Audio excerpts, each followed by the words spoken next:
बच्चों, कक्षा 11 गणित में एनसीईआरटी की किताब हिंदी और अंग्रेजी दोनों में अवेलेबल है। आप जिसमें कंफर्ट फील करें उसको फॉलो कर सकते हैं। एनसीईआरटी की बुक में एक चैप्टर है, चैप्टर नंबर 13 लिमिट्स यानी कि सीमा। यह चैप्टर आपके लिए बहुत ही महत्वपूर्ण होने वाला है, क्योंकि हर कंपटीशन की परीक्षाओं में लिमिट्स के क्वेश्चंस पूछे जाते हैं। साथ ही जब आप कक्षा 12 में जाएंगे तो आप एक चैप्टर पढ़ना है कॉन्टिन्यूटी अर्थात सततता।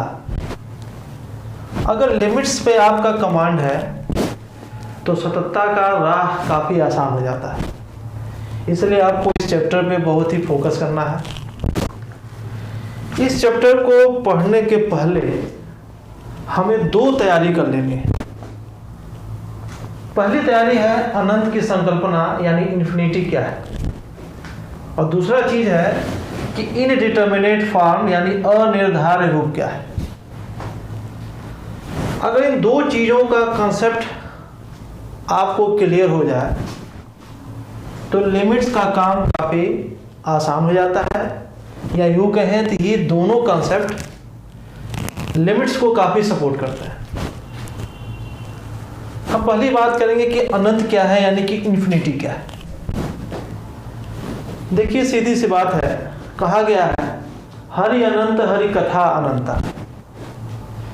जब अनंत की तुलना ईश्वर से या उसकी कहानियों से कर दिया गया तो ईश्वर तो बहुत ही व्यापक है। तो हम अनंत के बारे में बहुत सी चीजें नहीं जान सकते। कुछ ऐसे रहस्य हैं, कुछ ऐसी चीजें हैं जिसको हम समझ नहीं पाते हैं। फिलहाल हम यहाँ वह कोशिश करेंगे कि हमारे सारे क्वेश्चंस जिसमें अनंत इन्वॉल्व हो उसे हम समझ सकें और हल कर सकें। अनंत को एक छोटी सी परिभाषा में बांधना बहुत ही कठिन है। जब भी अनंत आपके सामने आए तो आप ये समझिए कि एक ऐसी संख्या है जो बहुत बड़ी संख्या है, इतनी बड़ी संख्या है कि वो अब हमसे संभलेगा नहीं। उदाहरण के तौर पर मैं कहूं कि आप एक एक एक अनंत बार लिखिए। कितनी बार? अनंत बार लिखिए। अगर मैं कहूं कि 100 मिलियन बार एक लिखिए तो हम लिख सकते हैं। हम अकेले नहीं लिख पाएंगे, 20 बच्चों को बैठा लेंगे, 50 बच्चों को बैठा लेंगे, स्कूल के सारे बच्चों को बैठा लेंगे, वो मिलियन बार, 10 मिलियन बार, 20 मिलियन बार, 50 मिलियन बार एक लिख सकता है, लेकिन अनंत बार एक नहीं लिख सकता। जहां वन लिखते लिखते लिखते लिखते कई पीढ़ियां गुजर जाए, अब उसके आगे आप वन नहीं लिख सकते हैं, उसके आगे शुरू होता है अनंत। क्योंकि हम अनंत बार वन लिख ही नहीं सकते हैं तो हम अनंत पर कभी पहुंच ही नहीं सकते।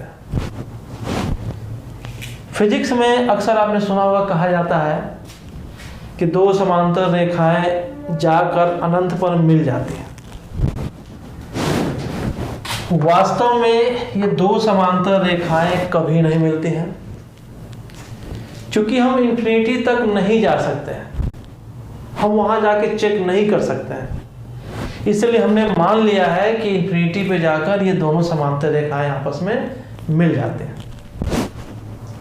तो अनंत आए तो आप ये समझ लीजिए एक बहुत बड़ी संख्या है जिसको हम गिन नहीं सकते हैं।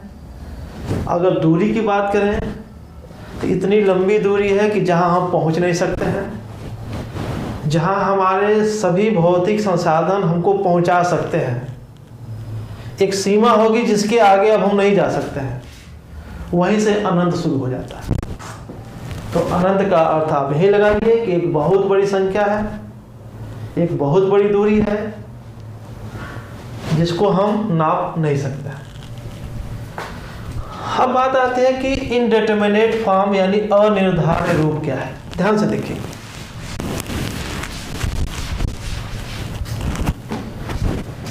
आपने नंबर सिस्टम को पढ़ा होगा, जिसमें natural number, integers, rational number, irrational numbers, खास तौर पे रियल नंबर्स आपने पढ़ा होगा। छोटे क्लास में आपको बताया जाता है कि किसी भी नंबर में अगर उस नंबर से डिवाइड करें तो आंसर हमेशा एक आता है। इस लाइन में एक सुधार करना होगा। किसी भी नंबर में किसी नंबर से डिवाइड नहीं करना है। एक नॉन जीरो रियल नंबर में अगर एक नॉन जीरो रियल नंबर से डिवाइड करें जो दोनों सेम हो तो उसका आंसर 1 आता है। जैसे 5/5 की वैल्यू 1 है। ये भी नॉन जीरो रियल नंबर है, ये भी नॉन जीरो रियल नंबर है। Same non zero real number में उसे नॉन जीरो रियल नंबर से डिवाइड करेंगे तो आंसर हमेशा 1 आएगा। लेकिन आपको अब यहाँ ये जानना है कि जीरो में जीरो से डिवाइड करने पर 1 नहीं आता है। तमाम बच्चे जीरो में जीरो से डिवाइड करके 1 लिख देते हैं। इसकी कितनी वैल्यू होगी ये हम फाइंड आउट नहीं कर सकते हैं। यह कहलाता है indeterminate form. Infinity by infinity, 10 में 10 से डिवाइड करेंगे 1 आएगा। 1 मिलियन में 1 मिलियन से डिवाइड करेंगे 1 आएगा। लेकिन इन्फिनिटी में इन्फिनिटी से डिवाइड करेंगे तो 1 नहीं आएगा। ये भी क्या है? अनिर्धारित रूप यानी इनडिटरमिनेट फॉर्म है। साथ ही कुछ इनडिटरमिनेट फॉर्म और हैं, जैसे 0 इंटू इन्फिनिटी। अब आपको मालूम है कि 0 का अगर 2 में मल्टीप्लाई करें तो 0 आएगा। लेकिन 0 का सामना जब इन्फिनिटी से होता है, अभी हमने आपसे कहा कि इन्फिनिटी के बारे में हम बहुत कुछ नहीं जानते हैं, या यूं कहिए कि सब कुछ नहीं जानते हैं। इसलिए पुराने समय में लोगों ने इन्फिनिटी की तुलना ईश्वर से कर दी, क्योंकि शायद ईश्वर के बारे में भी हम बहुत कुछ नहीं जानते हैं।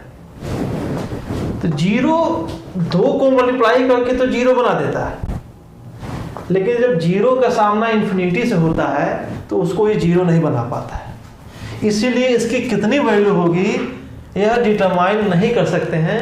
इसलिए यह कहलाता है indeterminate form. Infinity minus infinity, ये भी क्या है? इनडिटरमिनेट फॉर्म है। इसको हम डिटरमाइन नहीं कर सकते। 1 के पावर इन्फिनिटी, देखिए बड़ा इंपॉर्टेंट चीज है। 1 के पावर 3 करने का मतलब 1 इंटू 1 इंटू 1 आंसर आएगा 1।